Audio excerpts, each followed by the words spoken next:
100% ng andam ang mga arnisador sa DepEd Lapu-Lapu City Division alang sa CVRA 2023 karong Abril 23 sa Carcar City. Samtang ila-ilahon ta ang labing batang arnisador nga lakip sa mupasundayag atol sa kadaugan sa Mactan karong Abril 27. Ani ang report.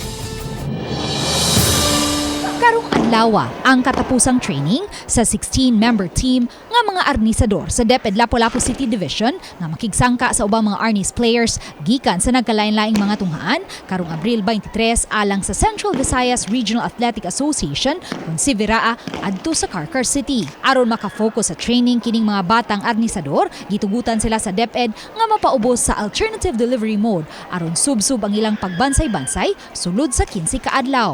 So far, nindot ang atong preparation with the support sa LGU, with the support sa DepEd, nga gitagaan gyud mig oras nga ang mga kabataan gihatagan sila special nga training nya ADM sila, alternative delivery mode sa ilahang lessons. Overall champion sa arnis ang DepEd Lapu-Lapu City Division. Sulod sa tulo ka sunod-sunod nga tuig, busa mas higpit ang ilang pagpangandam aron malangkat gihapon ang kampyonato. Medyo na-pressure because ang ato ang mga counterpart nga mga divisions nag-training pud sila pud pag-ayo para makuha pud nila ang gold.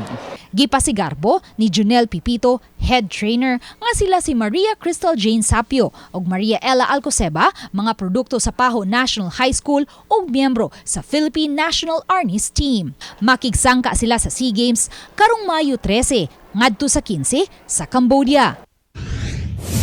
Sa Pikas-Bahin, usa si Zik Zer Manaytay, 6 anyos, taga-barangay Paho nga nalakip sa mupasundayag uban sa 1,000 ka mga arnis players atol sa kadaugan sa Mactan karong Abril 27.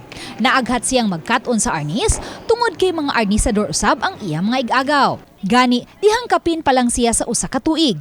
Kalit lang siyang mipunit og arnis sticks samtang gabansay ang iyang mga igagaw. I like about that is that I training a lot and that I talk about everything and I will want to be and someday I will be a champion. Sa kalinghod sa iyang pangisip, nasayod na si Zik Zer sa kamahinungdanon nga magkat-on sa Filipino martial arts. Kids, do arnis like me because it makes you strong.